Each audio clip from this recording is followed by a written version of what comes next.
Before you start studying for your radiation health and safety exam, what you should do is you should actually go through the study outline, which is directly on the website, and start there. You don't want to just open up your textbook and start reading the radiation chapters, learning how to take x rays again, looking at all of that. You don't want to go into it blindly because it's just going to take you too much time. You're going to end up overstudying, but you're going to end up overstudying the wrong things. So, first, what you want to do is look at the outline. This is why it's there.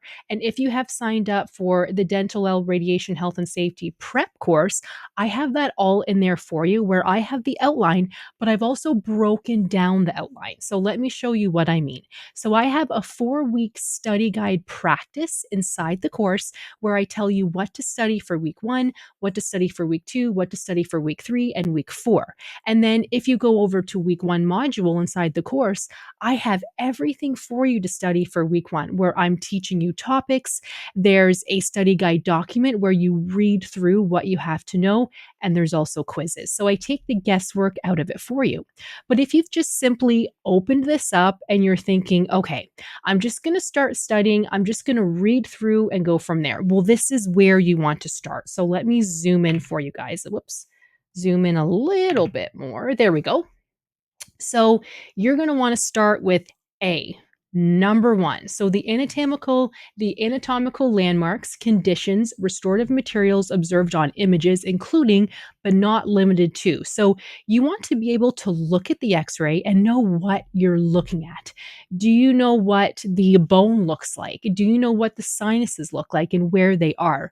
Do you know in which x-rays you're going to see the sinuses and which x-rays you're not? But what about an amalgam? What about a composite? What about an inlay? What about an onlay? Do you know the difference in what it looks like in the x ray? But they break it down for you, which is really nice. Do you know what your apical pathology is? So when you're looking at the apices, the apex, what does that look like? What does everything kind of entail? What about caries? There's different types of caries.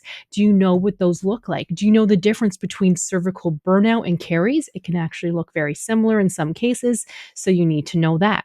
What about dental anomaly anomalies? I can't say that. I usually can, just not in this video apparently. So I hope I gave you guys a good laugh. But do you know what it looks like when there's an extra tooth? What if a tooth is missing? And it's really, really great to be able to explain these things to your patients too, especially if you're waiting for a check. So I teach you guys all of that. I've been practicing for almost 22 years now. I was a dental receptionist, a dental assistant. I became a dental hygienist. Then I became a restorative